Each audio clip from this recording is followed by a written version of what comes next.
창세기 2장 18절에서 25절까지 말씀입니다. 창세기 2장 18절에서 25절입니다.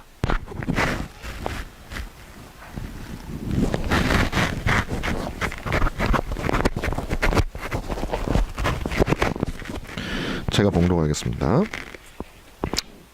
여호와 하나님이 이르시되 사람이 혼자 사는 것이 좋지 아니하니 내가 그를 위하여 돕는 배필을 지으리라 하시니라. 여호와 하나님이 흙으로 각종 들짐승과 공중의 각종 새를 지으시고 아담이 무엇이라고 부르나 보시려고 그것들을 그에게로 이끌어 가시니 아담이 각 생물을 부르는 것이 곧 그의 이름이 되었더라. 아담이 모든 가축과 공중의 새와 들의 모든 짐승에게 이름을 주니라. 아담이 돕는 배필이 없으므로 여호와 하나님이 아담을 깊이 잠들게 하시니 잠들매 그가 그 갈빗대 하나를 취하고 살로 대신 채우고 여호와 하나님이 아담에게서 취하신 그 갈빗대로 여자를 만드시고 그를 아담에게로 이끌어 오시니 아담이 이르시되 이는 내 뼈 중에 뼈요 살 중에 살이라. 이것을 남자에게 취하였은즉 여자라 부르리라 하니라.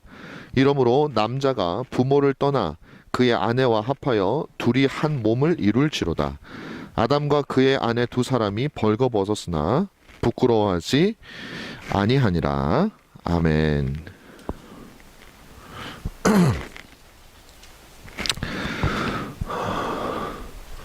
지금 미국에서 BLM 운동이라는 게 있습니다. BLM 운동.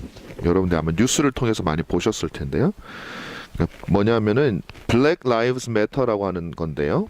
한 백인 경찰이 한 흑인, 이제 범죄 혐의가 있는 흑인을 체포했잖아요. 체포에다가 이제 그 과정에서 그 사람을 총도 없었고 어떤 위협이 되는 게 없었는데도 불구하고 질식해서 죽게 만들었잖아요. 여러분들 그 TV 보셨죠? 그래 보셨을 거예요. 참 비극적인 모습이죠. 그렇죠? 막 총으로 위협했다면야 이해가 될 수 있죠. 내가 살아야 되니까 그럴 수 있는데 참 그때는 제가 봐도 굉장히 잘못된 모습이었습니다. 그럼 당연히 흑인들은 화가 나죠. 그래서 전 세계적으로 시위를 했고요. 미국에서는 지금도 하고 있어요. 지금도 이 BLM 운동, Black Lives Matter라고 하는 구호를 외치면서 하고 있습니다. 흑인들의 인권을 존중하라는 거예요. 흑인들의 생명도 중요하다 이 말입니다. 흑인들의 생명도 중요하죠, 당연히. 근데 이 사람들이 이제 외치는 대상은 누구냐면 백인입니다. 백인. 백인인데 사실 꼭 모든 백인은 아니고요. 이제 한국이나 미국이나 정치적인 이슈가 많이 들어있기 때문에 자기들과 반대에 서 있는 그 정당의 백인들, 주로 백인들이 많이 지지하는 이제 그 당을 향해서 하는 거겠죠. 지금 이제 서부의 포틀랜드 같은 도시에는 이제 일정 구역이 이제 아예 흑인들이 장악을 해버려가지고 무정부 상태가 돼 있어요. 지금도. 그래서 얼마 전에 제가 우연히 인터넷을 보다가 보니까 미국 상원에서 이거 가지고 위원회가 열려가지고요. 상원 의원 두 사람이 나와가지고 이제 막 이제 토론을 하는 내용을 봤는데 테드 크루즈라고 대통령 후보에도 나왔던 사람이 이쪽 공화당 쪽 대표로 나오고 또 여성 의원 한 면이 이제 민주당 대표로 나와서 얘기를 하는데 무슨 내용을 얘기하냐면 그 얘기예요.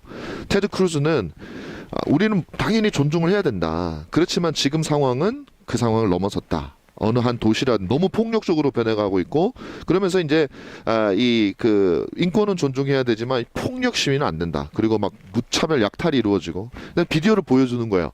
비디오는 당연히 이제 자기들에게 유리한 걸로 돼 있겠죠. 막 깨지고 사람들이 막 다치고 하는 그 모습만 이렇게 보여져요.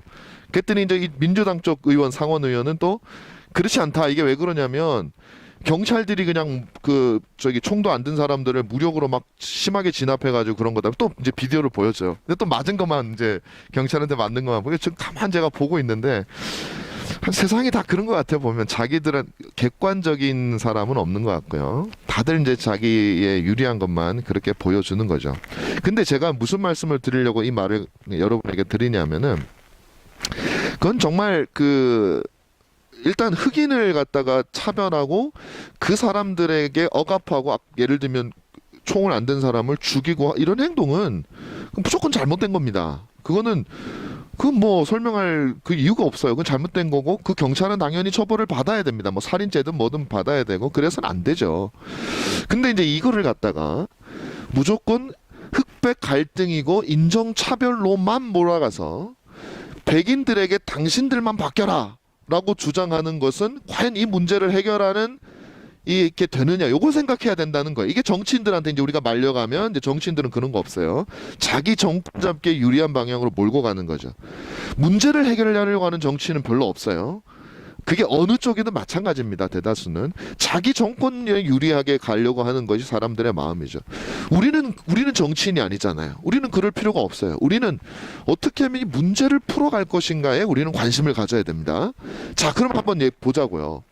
흑인들이 폭동을 일으켜서 백인 니들이 바뀌어라 하면 이게 바뀌나요? 안 바뀌어요. 왜 안 바뀌냐면 백인들 중에 나쁜 사람들도 있지만 또 많은 부분은 흑인들이 그런 이미지를 가져온 것도 사실이란 말이에요. 흑인들이 왜 그러냐면 미국 흑인이 15%예요. 미국 인구의 15% 정도 됩니다. 근데 미국 전체 범죄의 50% 이상이 흑인들이 저질러요. 그러니까 흑인 범죄율이 백인에 비교하면 훨씬 높습니다. 저도 유학할 때 어느 날 뭐 저는 흑인한테 당해본 적은 없는데 자동차를 제가 무슨 벼룩시장 같은 걸 통해서 사느라고 갔어요. 디트로이트를 가. 여러분 디트로이트 들어보셨죠? 거기 막 거의 뭐 고담 시티거든요. 배트맨에 나오는. 그래가지고 이제 자동차 주소만 보고 갔더니 어느 날 가는데 이 흑인들이 사는 데를 간 거예요. 우리 집사람이 애들 다 있어. 애들 아마 기억 안 날 텐데 집사람들 옆에 있었어요. 가는데 그냥 이 집 앞에 앉아 있는데 보면 전부 이제 흑인들이 나와가지고 할 일 없이 그냥 가만히 앉아 있고, 야 이거 나 너무 무서운 거야. 이거 큰일 났다. 이거 여기 나와서 어떻게 빠져나가지? 나 이런 데인지 모르고 왔는데, 근데 저하고 거래하는 사람도 흑인이었어요. 근데 그냥 그 분위기만 해도요 우울해가지고 제가 겁이 나더라고. 사실은 흑인들의 범죄가 많고요. 같이 이렇게 지내다 보면 흑인이라서인지는 그건 제가 모르겠어요. 그러나 굉장히 비상식적인 것도 그 사람들에게서 많이 일어납니다. 일단 뭐 살인죄도 많고요. 그러면 백인들은 흑인을 믿을 수가 없는 거죠. 문제는 뭐냐면 이렇게 서로 불신하게 된 그 근본적인 문제를 해결해야 되거든요. 그런데 폭동을 일으켜가지고 당신들을 잘못했다라고 하면 흑인들이 권력을 잡으면 이게 좋아지는 게 아닙니다. 흑인들이 권력을 잡아 예를 들면 백인들을 핍박하겠죠. 이 문제는 그렇게 해결되는 문제가 아니라는 거예요. 그래서 저는 이런 폭력적인 방식으로 그래서 all lives matter, 모든 생명이 다 중요하다라는 거는 못 쓰게 해요. 이쪽에서는. 사실 여러분 모든 생명이 다 중요하잖아요. 그죠? 근데 그 말은 못 쓰게, Black Lives Matter 요 말만 쓰게 하고 All Lives Matter라는 말을 쓰는 사람들은 우리의 적이 돼버리는 거예요. 점점 더 갈등이 격화되어져 가는 거예요. 근데 어느 날 제가 한번 컨퍼런스를 하는 걸 봤어요. 거기 누가 나왔냐면 미국 흑인이에요. 흑인 미식 축구 선수가 나왔네. 기독교 신자야. 이 사람이 나와서 이 지금 사태에 대해서 얘기를 하는데 아주 인상 깊은 얘기를 제가 들었어요. 이 사람은 그거예요. 지금 이렇게 백인을 우리의 적으로 놓거나 공화당을 우리의 적으로 놓고 폭동을 일으키는 방식, 막 약탈하는 방식으로는 아무 문제가 해결되지 않는다.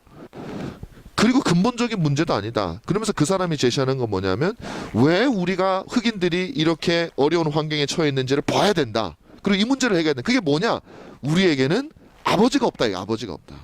그러면서 그 얘기를 해주는 거예요. 흑인들의 70% 정도, 흑인 가정의 70% 정도는 아버지가 없어요. 그러니까 이 사람들은 왜 그러냐 물어보면 노예였잖아요. 노예가 아주 하층민이었잖아요. 거기서 자유를 주어진다고 해도 교육 기회도 제한되죠. 뭐 여러 가지 기회가 당연히 제한돼. 그거 바꿔야 됩니다. 그렇지만 그런 결과로 인해서 이 아버지들은 책임감 없고 결혼식도 제대로 안 하고 그냥 남자 여자 만나서 사는 거예요. 그리고 애기 나오면 자기가 그냥 하고 싶은 육신의 욕구를 따라서 그냥 집을 나가요. 그럼 엄마 혼자 애기를 키우는 거예요. 여자들은 모성애가 있으니까 아이를 돌보잖아요. 그게 흑백이든 뭐든 다 전 세계 똑같은, 짐승도 그런 것 같아요. 어떻게 보면. 내가 낳은 자식이니까 여자들은 길러. 남자들은 나가. 그러니까 30% 정도만 아버지가 있고 나머지는 없는 거예요. 그 가정에서 쉽게 갱들한테 포섭이 돼가지고 어릴 적부터 범죄를 저지르는 이 구조를 깨야 된단 말이에요. 그러면서 그 사람이 제시한 게 뭐냐면 아버지가 있어야 돼. 아버지가. 여러분 제가 이 말씀을 왜 드리냐면 오늘 본문 말씀을 통해서 드리려고 그래요. 아버지가 있어야 되는 바른 가정, 정상적인 가정, 꼭 아버지가 중요하다는 얘기가 아니에요. 엄마나 아빠나 하나님께서 주신 그 정상적인 가정을 이루는 것이 모든 문제의 시발점입니다. 그걸 누가 할 수 있느냐? 국가가 못합니다. 그 정상적인 가정을 이루는 것은. 그럼 누가 할 수 있느냐? 바로 교회가 할 수 있는 거예요. 왜 국가가 못하다고 저는 얘기를 하냐? 보세요. 국가 절대 못해요. 지금 미국이나 유럽이나 어떤 법들이 통과되고 있습니까? 동성애 법이 통과가 되고 있어요. 남자와 남자가 가정을 이루어서 자식을 못 낳으니까 입양해서 키워도 되는 법이 여러분 정상적인 남녀애가 내가 낳은 내 자식들을 키우는 데에도 얼마나 비행 청소년들이 많아요. 얼마나 키우기가 어렵습니까? 그런데 그게 합법적으로 되어가지고 자기가 낳지도 않은 사람들을 아이들을 키우면 물론 그 중에 동성애자라고 다 나쁜 사람이 아니잖아요. 착한 사람들은 열심히 잘 키울 수 있겠죠. 그러나 또 얼마나 많은 사람들이 무책임합니까?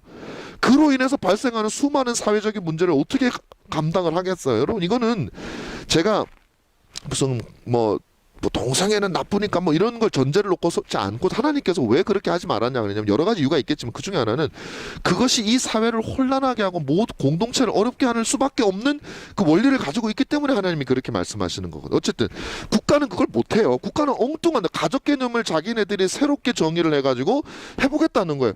불행을 가져옵니다. 역사가 그걸 증명해. 이걸 누가 하느냐?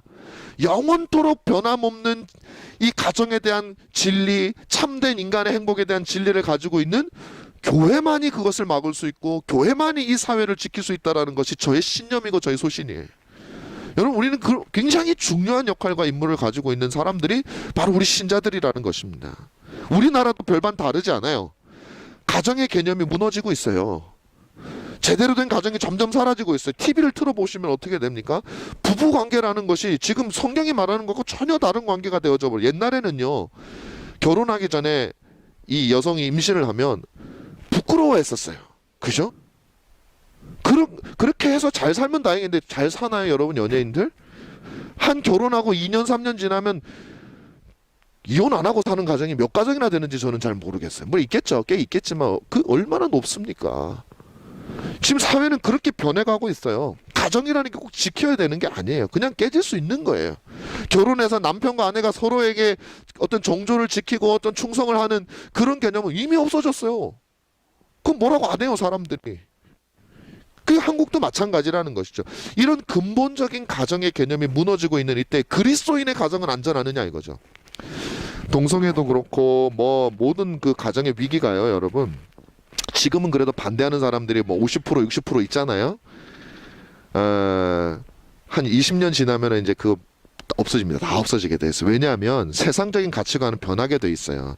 그 지킬 수 있는 사람은 누구밖에 없느냐? 변하지 않는 성경 말씀을 가지고 있는 교회밖에 없다는 거예요. 교회밖에. 자, 그러면 오늘 여러분과 저는 오늘 이 말씀을 통해서 제가 첫 시간에 말씀드리기를 창세기라고 하는 것은 모든 것의 시작이다. 하나님께서 모든 제도를 세우시는 시작이라고 말씀을 드렸잖아요. 여러분 우리가 이것을 진짜 하나님의 말씀으로 우리는 보잖아요. 이걸 진짜 하나님의 말씀으로 본다면 여러분들은 이 여기에 적혀있는 이 원리가 정말로 우리에게 지켜져야 한다는 저를 보십시오. 딴 데 보지 마시고 저를 보세요. 우리가 이 작은 그 공간에 가는 장점은 뭐냐면 저하고 다르게 눈을 맞출 수 있다는 건 다들 저 눈을 피하고 딴 데를 보지 너무 가까워서 부담스러우신가? 예, 저를 보셔요. 그 제가 여러분들에게 드리고 싶은 말씀이 있으니까 뭐 하나님이 저를 통해서 주시고 싶은 말씀. 자, 이거 굉장히 중요해요. 바른 가정의 원리. 물론 이제 여러분들이 조금 손해예요. 이런 걸 들으면 좀 손해야. 왜 그러냐면 남편하고 아내가 진짜 생각 안 하세요? 남편하고 같이 들어야 되는데 맨날 좋은 말씀은 나 혼자 듣거든요. 근데 듣고 나면 무슨 생각만 나냐면 맨날 내가 잘못한 생각만 나. 원래는 같이 잘못해야 되거든요. 그럼 남편도 같이 듣고 아내도 같이 들어야지 둘 다 반성하면 좋아지는데 남편은 안 들으니까 혹은 아내는 안 듣고 나만 들으니까 나만 나만 내가 고쳐야지. 내가 고치. 근데 남편은 안 고치는데 그게 고쳐져. 나만 억울하잖아. 맨날 내가 고치. 그래도 알 수 없어요.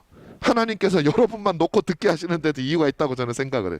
그 우리가 해야 될 부분이 있기 때문에요. 자, 제가 오늘 여러분들에게 이렇게 중요한 성경적인 부부의 관계가 어떤 관계가 되어져야 하는가를 말씀을 드리려고 그래요. 물론 이미 결혼을 하신 분들도 당연히 들으셔야 되지만 저는 이 설교를 준비하면서 결혼을 하지 않은 그리고 앞으로 결혼을 하게 될 뭐 우리 애들도 마찬가지고요. 또 우리 청년들도 마찬가지고 저는 꼭 여러분들이 들어줬으면 좋겠다라는 생각을 가집니다. 이건 더 효과적인 거는 결혼하기 전에 이것에 대한 생각을 가지고 있어야 배우자 선택부터 달라져요. 배우자를 한번 뭐 예를 들면 성경적이지 않은 별 성경적인 생각 없이 골라버리잖아요. 그 다음부터 여러분들이 그 십자가를 다 지고 가셔야 돼. 평생을. 그래서 지금 결혼하기 전에 이 내용을 들으셔야 여러분들이 나중에 배우자를 선택을 하실 때도 내가 어떤 사람을 선택해, 맨 마지막에 제가 아주 간단하게지만 한 가지 원리를 우리 청년들에게 알려주려고 그래요.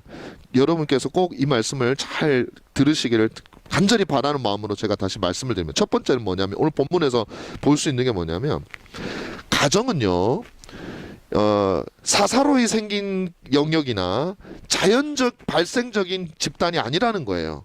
가정은 소명의 장소라는 거예요. 소명. 하나님이 부르신 장소고 하나님께서 목적을 가지고 세우신 것이 가정이라는 것입니다.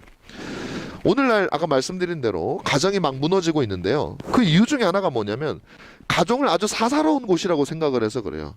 또 혹은 남자든 여자든 가정을, 부부를 내가 이룰 때 그거는 내 목적과 내 이익을, 사사로운 목적과 사사로운 이익을 얻기 위해서 결혼을 했다고 대다수가 생각하기 때문에 그래요. 왜 그러냐? 남편이든 아내든 처녀 총각으로 살 때 외롭거든요. 나의 허전한 부분, 나의 부족한 부분을 채우고 싶단 말이에요. 그래서 남녀가 결혼을 한다고 생각을 하는 게, 좀 죄송하지만 동물적인 본능에 의해서 우리가 결혼을 한다고 생각을 하는 거예요. 남자는 혼자 있으면 외롭고 뭐 설거지는 체질도 아니고 그러니까 뭐 내 부인이 와가지고 설거지 해주고 그냥 밥도 해주고 청소도 해주고 그러면 좋겠다. 뭐 예를 들면 요즘은 시대가 바뀌어서 이런 말도 좀 안 통하시는, 남자만 밖에 일하는 건 아니니까 어쨌든 좀 뭐 옛날 구식으로 제가 얘기하자면, 여성 같은 경우는 나는 그냥 뭐 그런 거보다는 그냥 나는 뭐 나 좀 돈 벌어서 나한테 좀 맛있는 거 좀 사주는 사람이 있었으면 좋겠다. 예를 들면 그 필요를 만족시키기 위해서 두 사람이 만났다 그러면 이건 철저하게 이익적인 결합이에요. 내 필요를 안 만족시켜주면 그때부터 불만이 솟아나고, 왜 당신은 나를 위해서 희생하지 않는 거야라고 하는 서로의 요구가 부딪히게 되고, 결국 그것이 불신으로 발전하게 되고, 나중에는 무슨 말을 해도 서로를 진심을 안 믿으니까 믿지를 않는 거예요. 불행한 가정이 되는 것이죠. 그런 곳이 아니라는 거예요. 그래서 서로 남녀가 만나는 게 아니라는 것이에요. 하나님께서, 오늘 본문을 여러분 보시면 알잖아요. 가정이라는 것은 하나님이 부르신 것이고 하나님이 세우신 거예요. 근데 그게 어떻게 목적이 있다는 거죠. 이 목적이 뭐냐면, 그 앞에 하나님께서 세상을 다스리라, 1장에 세상을 다스리라고 하시죠. 하나님이 인간을 창조하시고 난 다음에 세상을 다스리라라고 명령하신 그 다스림을 위해서 존재하는 것이 부부라고 하는 관계. 그걸 어떻게 알 수 있느냐? 이건 추론입니다. 여러분 보세요. 제가 오늘 18절부터 읽었잖아요. 18절에 주님이 뭐라고 얘기하시냐면, 내가 배필을 만들리라, 그 남자가 혼자 독처하는 거 좋지 않은데 내가 배필을 지으리라 했단 말이야. 근데 19절 말씀이 뭐냐면, 아담이 짐승들에게 이름을 붙이는 장면이 나와요. 우리는 지금까지 어떻게 많은 학자들이 해석을 하냐면은, 아담이 짐승들에게 이름을 붙이는 장면을 1장 26절에 나오는 그들을 다스리게 하자라고 하는 것의 실천으로 본단 말이에요. 하나님이 인간을 만들 때 온 세상 다스리, 하늘에 나는 것과 땅에 기는 것들을 다스리게 하자 했는데, 아담이 뭘 했냐면 그들을 불러다가 그들에게 이름을 붙여주는 거는 다스리는 거라는 거죠. 그 일이 이루어지고 있어요. 그런데 만들어야, 혼자 있는 것이 좋지 못하니 만들어야 하리라 그러고 아담이 그것을 하고 난 다음에 20절에 만들거든요. 이게 무슨 의미겠어요? 아담이 하기는 했어요. 잘, 성경에는 그 내용이 없지만 저는 이거 추론이에요. 하나님이 다스리는 것을 하라고 했는데 아담이 하는 걸 보니까, 그러니까 너무 바빠. 이름 짓느라고 정신도 없고, 얘가 뭐 계속 까먹고, 이건 제 상상이니까 뭐 어디 가서 아담이 꼭 그랬다고 하지만 성경에 그런 건 없어요.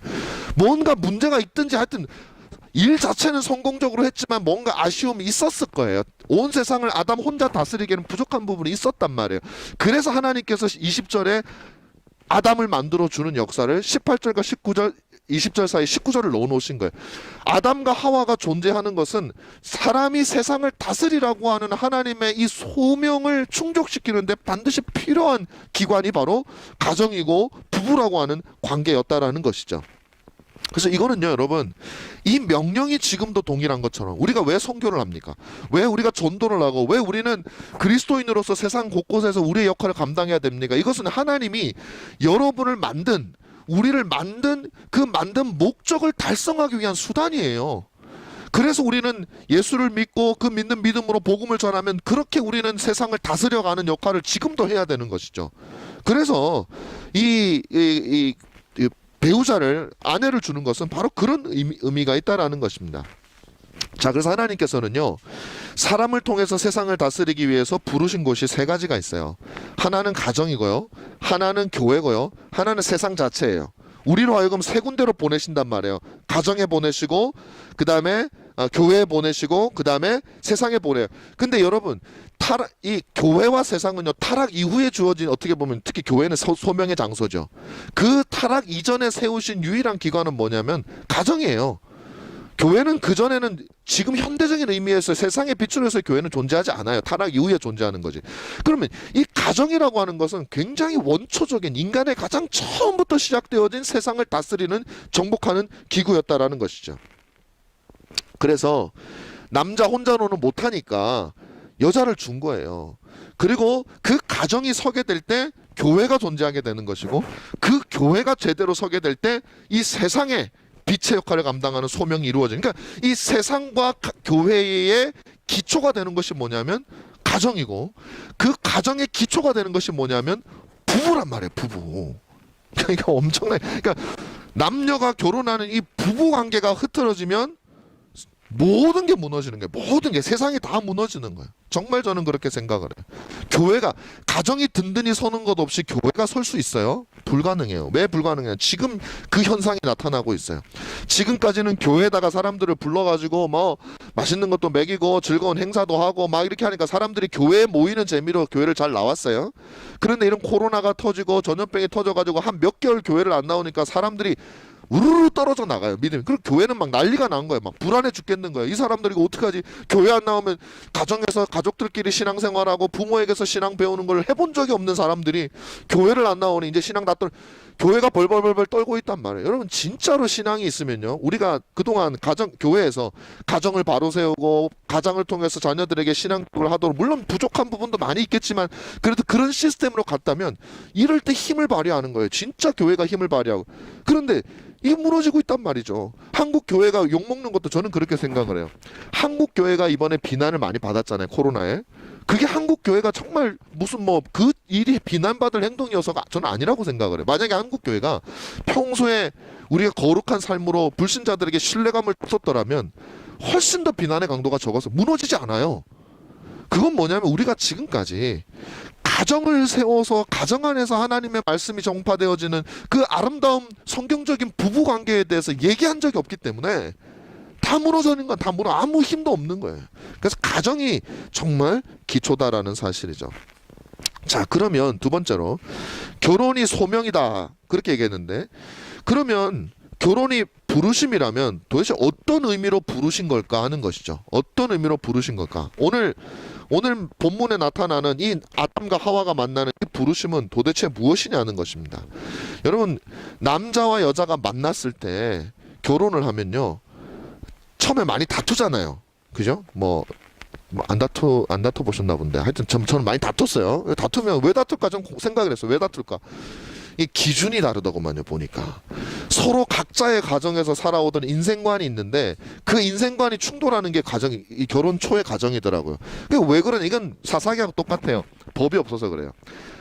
여자는 여자대로 내 법을 가지고 있고 남자는 남자대로 내 법을 가지고 있으니까 서로가 따를 수 있는 법이 없는 거예요. 여러분 우리 신자들은요. 내가 가정을 세운 게 아니기 때문에 하나님께서 주신 법을 따라야 되는 물론 남녀가 다 신자일 경우에 이거는 확실하게 적용이 되는 거죠. 남편은 아니다. 남편은 교회 안 다닌다. 그러면 이게 적용하기 힘들어요. 나는 여자로서 여기 이제 주로 이제 그 남편이 안 다니시는 분이 계시니까 여자로서 나는 신자니까 여보 우리 목사님이 성경이 기준이 돼야 된대. 오늘부터 우리 집은 성경이요. 이러면 이것도 충돌이 나는 거예요. 이건 이제 우리가 그 배우자가 어떻게 하면 성경을 우리 가정의 기준으로 바꿀까 하는 것으로까지 바꿀 수 있는 그걸 포함하는 거죠. 그걸 목적으로 이제 남편을 대하거나 해야 되는 겁니다, 여러분.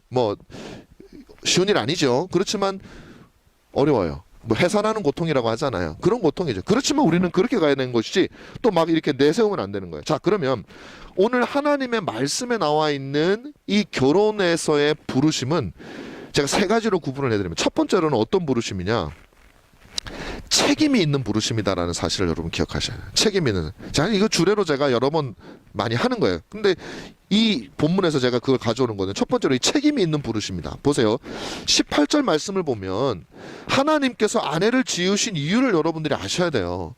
아까 말씀드렸지만 하나님이 하와를 지은 이유는 뭐냐면 남편을 도와야 되는 책임을 하와에게 준 거예요.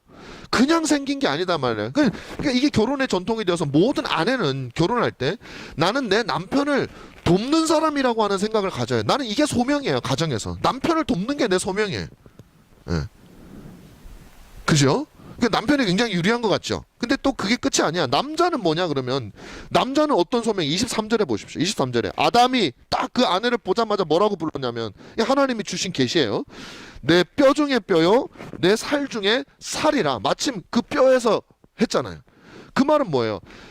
아내의 소명은 남편을 돕는 거고, 남편의 소명은 뭐냐면 아내를 보호하고 아내를 아끼는 거예요. 사랑하는 거죠. 에베소서에서 나오는 거는 자기 몸처럼 자기 몸을 내어서 아내를, 그러니까 뼈 중에 뼈니까 다른 뼈는 다 내주더라도 그 뼈는 내주면 안 돼. 뼈 중에 뼈잖아요. 다른 살은 다 내주더라도 그 살은 내주면 안 되는 거예요. 그러니까 아내는 남편을 도와야 되는 책임을 가지고 있는 부르심이고, 남편은 아내를 목숨을 바쳐서 보호해야 될 책임을 가지고 있는 부르심이 바로 이 부부로서의 부르심이다라는 사실을 우리는 깨달아야, 아주 거룩하신 부르심이에요. 거룩하신, 내 마음대로 해서는 안 되는 거예요. 그러니까 이거는 서로를 행복하게 해야 될 책임이 있는 거죠. 그러니까 오늘날 우리가 가지고 있는 결혼의 개념하고 반대예요. 100이면 100, 내가 행복하기 위해서 결혼을 많이 해요. 다들 내가 행복하기 위해서. 근데요, 결혼할 땐 내가 저 사람을 행복하게 해주기 위해서 그 마음으로 해야 된다니까요. 그거를 우리 이제 결혼을 이미 하신 분들은 참, 이게 제 말을 아마 충분히 잘 이해하실 거예요. 경험적으로도 이해하시고. 근데 아직 결혼을 못한 사람들은 이게 잘 이해가 안 돼. 해보질 않았으니까. 그래, 여러분 반드시 제가 오늘 말해주는 원리들은 기억해야 돼요. 기억하고 여러분들께서 나중에 결혼을 하게 되면 그것이 얼마나 유익이 될지 여러분 경험하실 수 있을 거예요. 자, 그래서 서로를 위해서 일을 해야 되는데 어떻게 일을 해야 되느냐? 두 가지. 첫 번째로 두 가지입니다. 서로의 육신의 행복을 위해서 일을 해야 돼요. 육신의 행복을 위해서. 여러분 남편이든 아내든 결혼을 하고 나면 서로의 육신을 행복하게 해주기 위해서 일을 하는 거예요. 이 말을 딱 들으면 어떤 생각이 드냐면, 어휴, 힘들어서 어떻게 사냐 이거. 내가 뭐 집에서 남편이 하는 생각이에요. 아유, 집에서 밖에서도 그냥 열심히 일하는데 집에까지 가가지고 또 뭐 일을 하라고? 집에서는 쉬어야지 어떻게 일을 해? 이런 생각이 잘 든단 말이에요. 물론 여러분 집은 쉬는 곳이 맞습니다. 그렇지만 이 쉼은요, 누군가의 희생을 통해서 이루어지더라고요. 무슨 말이냐? 서로 집에서 쉬려고 하면 서로 불행해지는 거예요. 그럼 진짜 쉼이 없어져. 예를 들면 이런 거죠. 남편은, 그러니까 저도 경험했지만 또 제 그 후배들이나 이런 사람들한테 늘 듣는 얘기가 뭐냐면, 남편은 회사에서 하루 종일 스트레스 받잖아요. 그 밖에서 일하는 자체가 좀 힘들잖아요. 그래서 이제 피곤해가지고 집에 쉬고 싶어서 오면 집에서는 또 아내가 그냥 애기들, 우리 아니만한 애기들 데리고 하루 종일 씨름하느라고 힘들어. 이 사람도 지쳐 있어. 그러면 남편 오기만을 기다리고 있다고요. 나 좀 쉬게. 그 남편이 왔어. 그 남편은 집에 가서 쉬려는 마음으로 왔고, 아내는 남편이 오면 내가 쉬어야죠가 왔고. 그러니까 둘이서 이제 감정이 이제 뭐야, 서로 쉬려고 하는 거예요. 그럼 여러분 서로 쉬려고 하면은 쉼이 있나요? 둘 다 쉼이 없더라고. 왜냐면 갈등이 생기잖아요. 미움이 생기잖아요. 그러면 가정생활 자체가, 인생 자체가 쉼이 없어져. 서로 쉬려고 하면 진짜 쉼이 없어지고, 서로 일하려고 하면 진짜 쉼이 생기는 곳이 그게 가정이더라. 신뢰가 있어야 되겠죠. 그래서 서로의 육신적인 행복을 위해서 일해야 된다. 그러니까 쉬려고 하면 못 쉬고 안 쉬려고 하면 쉴 수 있는 곳, 그것이 바로 성경이 알려주는 기능이에요. 두 번째로 서로의 영혼을 위해서 일을 해야 된다. 서로의 영혼을 위해서. 이거 더 중요하죠. 그 영혼을 위해서 일한다는 건 그건 다른 게 아닙니다. 아내와 남편이 서로에게 줄 수 있는 가장 큰 행복은 내 자신이 아니라 나보다도 더 주 예수 그리스도를 내 남편의 아내로, 내 아내의 남편으로, 우리의 신랑으로 그리스도를 우리 안에 서로에게 소개시켜 주는 거예요. 남편은 아내에게 소개시켜, 아내는 남편에게. 그래서 그 그리스도를 중심으로 하나 연합되어질 때 영적인 연합이 일어나는 거예요. 영적인. 서로의 영혼을 위해서 일하는 일이 일어나야 된다. 그것이 그리스도인의 가정이다. 두 번째로, 결혼은 어떤 부르심이냐? 첫째는 책임 있는 부르심이라고 그랬잖아요. 두 번째로는 떠나는 부르심이에요. 떠나는. 오늘 본문 말씀을 보면 이렇게 얘기를 하죠. 24절에 이러므로 남자가 부모를 떠나라. 근데 여자는 떠나지 말라는 얘기가 아니에요. 남자나 여자는 다 떠나는 거예요. 떠나는 부르심이다.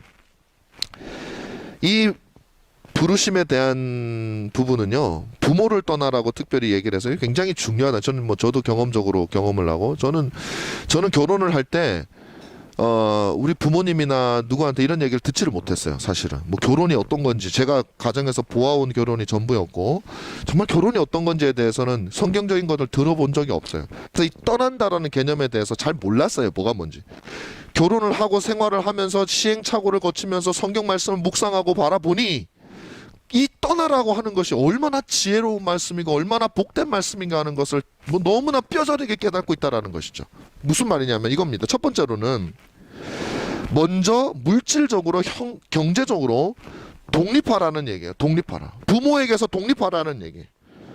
이 말은 그냥 막 부모하고 막 그냥 연을 끊고 지내라 이런 게 전혀 아니고, 사실 정서적인 독립을 말하는 거예요. 정신적으로 독립해야 되는 걸 말하는 거예요. 그러나 물질적으로나 경제적으로도 부모에게 계속적으로 의지하려고 해서는 안 된다. 물론 내가 열심히 뭘 했는데 너무 어려워서 의지하는, 그걸 어떻게 하겠어요? 그런 걸 말하는 게 아니죠.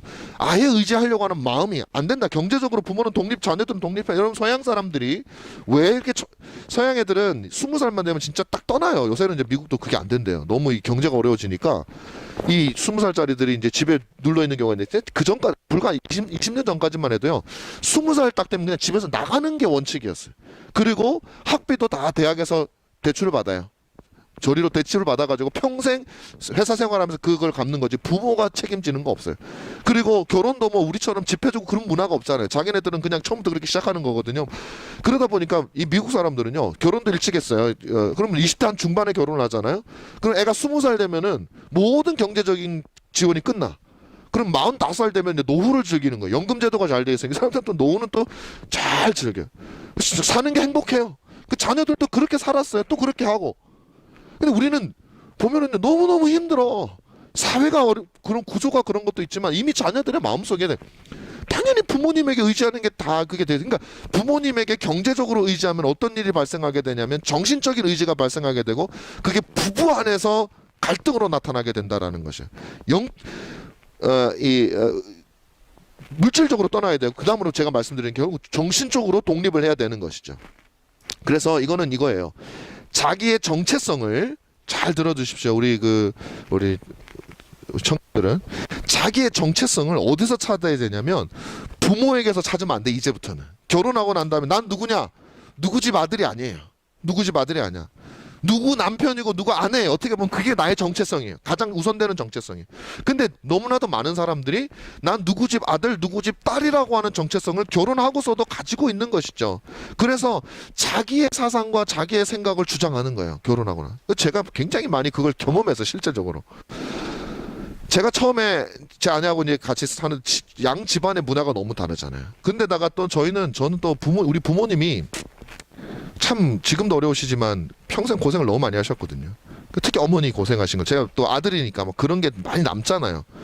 그래서 결혼을 딱 했는데, 우리 집사람은 또 뭐라 할지 모르겠지만 결혼을 딱 했는데 발을 주물러 달라고 그러는 게 저한테. 우리 가정, 처갓집 가정의 문화는 발 주무르는 문화가 굉장히 발달돼 있어요. 그러니까 서로 막 발을 주물러 주는 걸 많이 해요. 저는 태어나서 한 번도 본 적이 없고, 저는 우리 어머니 발도 한 번 주물러 본 적이 없고, 저는 나쁜 아들이어서 가지고 설거지도 한 적이 없어요. 아버지가 안 하시거든요. 그러니까 저는 어머니가 하라고도 안 하니까 설거지를 해야 되는 걸 배운 적도 없어요.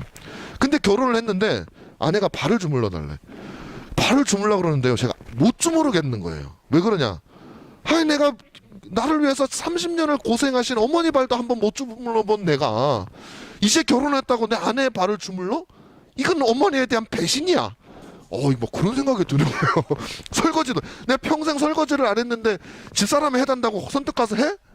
어머니한테 굉장히 미안한 것 같고. 그건 제가 옳은 건 줄 알았어요. 결혼을 한 지 얼마 안 됐을 때는 아내보다는 30년을 나를 길러준 어머니가 더 중요하다고 아직은 어머니가 더 중요하다고 생각을 했었어요. 그게 한국적인 정서예요, 여러분. 성경적인 정서는 뭐라 그래? 네 부모를 떠나라 그래. 떠나라. 뭐 너의 정체성은 이제 누구의 아들이 아니야. 물론이지 30년을 너를 길러준 부모님이 더 귀하지, 인간적으로. 그런 네가 한 여자 혹은 한 남자를 책임지는 사람으로 된 이상 이제부터는 부모님께 감사하는 마음은 당연히 가져야 되고, 자식된 도리는 다 해야 되지. 우선은 어디냐면 이제 나를 믿고 인생을 바치기로 한 뭐 여자도 남자도 마찬가지죠. 내 아내를 믿고 내 인생을 바치기로 한 내 배우자를 위해서 살아가는 것이 첫 번째의 의무다. 그리고 그 마음은 이제 만들어 가야 되는 거예요. 자연적인 마음으로 그냥 하는 게 아니라 이제 의무감을 가지고 만들어 가야 되는 마음이다라는 걸 성경에서. 그게 무슨 길이냐면 그게 행복한 길이에요. 그게 행복한 길들. 하나님은 너무나 그걸 잘 아시는 거예요. 그래서 우리에게 그렇게 하라고 말씀해 주시는 거예요. 그래서 신자의 삶은요, 우리가 정말 내 본능에 이끌린 대로 하는 것이 아니라 하나님께서 우리에게 알려준 대로 그 삶을 살아나가는, 부모에게서 물질적으로 육체적으로 독립해야 되지만 동시에 정신적으로 독립을 해야 됩니다. 떠나야 됩니다. 그것이 바로 여러분들이, 물론 이제 결혼한 지 오래되신 분들은 자연스럽게 떠나게 돼요. 그거는 세월이 가면 떠나게 되는 건데, 처음 결혼할 때 근데 그때 삐걱거렸던 것들이 평생을 힘들게 하는 부부관계가 되는 기초가 될 수가 있어요. 그래서 제가 여러분들에게 말씀드려요. 마지막으로 우리가 그러니까 또 뭐 이런 오해가 될 수 있는 게 뭐냐면, 그러면 뭐 부모님을 잘 섬기지 말란 말인가? 전혀 아니죠. 그러니까 성경에서 말하는 건 뭐냐면 부모님께 의존하지 말라는 것이지 의무를 하지 말라는 얘기는 아니에요. 그러니까 의존은 하면 안 되지만 의무는 감당해야 돼요. 자식으로서 부모에게 감당해야 될 의무가 있는 거죠. 뭐 그거는 뭐 제가 여기서 구체적으로 말할 필요도 없어요. 10계명 5계명에 있잖아요. 내 부모를 공경하라. 공경하라는 말씀이 다 포함되어 있어요. 자, 그건 여러분들께서 우리가 아시고, 그 다음에 마지막으로 이제 세 번째로 하나님께서 우리를 부르신 그 부르심은 어떤 부르심이냐면 하나로 되라는 부르심입니다. 하나로 되라는 부르심. 그러니까 결혼은 뭐니 해도요 결합입니다. 두 정말 이질적인 남자와 여자가 하나로 결합이 되는 거예요. 하나로 결합이 되는데 이것은요 벽돌과 같아요. 그러니까 그죠? 벽돌하고 똑같대. 시멘트를 발라가지고 이제 우리가 벽돌을 쌓잖아요. 딱 쌓으면 처음 딱 보면은 법적으로 하나가 돼 있어. 부부도 하나가 돼 있잖아요. 하나로 세워져 있어요. 그런데 그 막 쌓은 벽돌은 축 밀면 그냥 우르르 무너질 수밖에 없는 벽. 그냥 무너지게 돼 있단 말이에요. 그러면 무슨 말이냐? 결혼이라고 법적으로 서로가 하나가 된 것처럼 되어 있지만 이 결혼이라고 하는 본드는 법으로 붙여놨지만 이것은요 세월이 가면 갈수록 이제 점점 더 굳어져야 제대로 된 벽 역할을 하는 거죠. 다시 말하면 이제 여러분들이 결혼을 하거나 우리 청년들은 결혼을 하거나 부부가 되면 그것으로 뭔가 이루어진 게 아니라 이제 시작하는 거예요. 점점 평생에 걸쳐서 그냥 무너지지 않는 벽이 되기 위해서 아까 말씀드렸던 노동을 해야 돼요. 일을 해야 돼요. 그냥 쉬는 것이 아니라 일을 해야 돼. 열심히 이 가정을 가꾸고 지키기 위해서 꽃밭처럼 그렇게 지키지 않으면 잡초가 무성해져가지고 그 모든 것은 무너져 버리고 만다라는 것입니다. 그래서 여러분들이 이것은 하나로의 부르심이다. 우리가 하나가 되라고 하는 그런 부르심이다라는 것을 천천히 해요. 그걸 아셔야 돼. 자, 그래서 먼저 영적으로 하나가 돼야 됩니다. 우리 여러분들 신자인 부부도요 정말 영적으로 하나가 됐냐라는 것은 또 다른 문제입니다. 내가 같이 예배는 다니지만 교회 가서는 우리 영혼에 대한 이야기, 이 세상을 하나님께서 어떻게 보살피는가에 대한 이야기, 영적인 대화를 거의 하지 않는 부부들이 많아요. 아니 뭐 많은 정도가 아닌 것 같아. 제가 볼 때는 굉장히 많죠. 그거는 하나 된 게 아니에요. 그냥 한 교회만 다니고 있는 것이지. 함께 말씀을 나누는 시간을 가져야 되고 그리스도를 우리의 신랑으로 가질 수 있어야 돼요. 우리가 문제가 생길 때는 그리스도께 나아갈 수 있어야 돼요. 하나님의 말씀 앞에 우리의 문제를 내려놓을 수가 있어야 된다고요. 내 법이 아니라 당신 법이 아니라 당신 집안 법이 아니라 우리 집안 법이 아니라 성경의 법으로 나아갈 수 있는 것, 그것이 영적으로 하나가 되는 것이고 한 하나님을 섬기게 되는 것입니다. 바로 영적으로 하나가 돼야 됩니다. 두 번째로는 육신적으로 하나가 돼야 됩니다. 육체적으로, 이 본문 말씀은 이렇게 얘기하고 있어요. 남자가 부모를 떠나 그 아내와 합하여 둘이 한 몸을 이룰지로다. 이 한 몸을 이룬다. 정서적으로 하나가 되고 육신적으로 하나가 된다라는 것은 한 방에서 같이 잠을 잔다라는 것만을 말하는 것이 아니에요. 육신적으로 하나가 된다라는 것은 무엇이냐면 말씀드린 대로 서로의 육신적 즐거움을 위해서 존재한다는 거예요. 서로의 육신적 행복을 위해서도 존재한다는 거예요. 누군가가 피곤하면 좀 덜 피곤한 사람이 가는 거죠. 니꺼 내꺼 따지는 게 아니라 그것이 바로 육신적으로 하나가 되니까 내 즐거움만을 위해서 존재하는 것이 아니라 당신이 즐거워야 내가 행복한 거예요. 당신이 행복해야 내가 행복한 거죠. 이 원리가 성경의 원리예요. 이것이 쉬우면 뭐 누구 잘 살겠죠. 어려워요. 어렵지만 신자들은요 이걸 가지고 대화를 해야 돼. 같은 기준을 가지고 있어야 돼요. 그래서 육신적으로 하나가 돼야 된다. 자, 이제 말씀을 맺겠습니다. 다 좋은 말인데 왜 이렇게 안 될까요? 심지어는 이 말을 듣고 아 그렇습니다 라고 생각하는 여러분들도 당장 하려 그러면 왜 안 될까요? 됩니까? 잘 되나요? 이런 말씀 들으면 그냥 확 잘 되던가요? 잘 안 되죠. 근데 안 되는 게 내가 부족해서 안 되는 것도 있겠죠. 그게 뭐 쉽지 않아요. 근데 또 안 되는 부족한 이유가 또 있죠. 왜 이렇게 내 마음이 확 움직이질 않는지. 왜 그래요? 불신 때문에, 불신 때문에. 내가 이렇게 헌신을 하고 내가 이렇게 다 줘주고 그냥 사랑해주고 하면 내 배우자가 그걸 알까? 내가 그렇게 해주면 저 사람이 무슨 감동을 받고 변화가 될까? 왠지 나만 손해를 보는 걸 벽에다 대고 내가 하는 건 아닐까? 그 배우자에 대한 불신이 우리로 하여금 알아도 나를 움직이지 않는 거예요. 그 불신이 있기 때문에 마음이 움직이질 않아요. 자, 이미 결혼해버린 분들이 어떻게 하겠습니까? 제가 어떻게 할 방법이 없어요. 그건 여러분들이 세워나가야 돼. 여러분들이 그것은 깨어나가야 되고 여기 같이 부부가 같이 서로 노력해야 되는 부분이에요. 저는 오히려 이 말씀을 하면서 우리 청년들에게 하고 싶은 말이 있는 거예요. 결혼을 할 때는 여러 조건이 있을 수 있죠. 뭐 내가 남자면 예쁜 사람하고도 결혼하고 싶고 또 뭐 여러 가지 조건, 뭐 예수를 믿는 사람 꼭 이어야 되고 뭐 여러 가지 조건이 외모도 중요하고 또 있죠. 자, 뭐 그런 거 다 중요한데 그럼에도 불구하고 정말 놓쳐서는 안 되는 한 가지가 있다라는 거예요. 다른 건 다 놓쳐도 괜찮아요.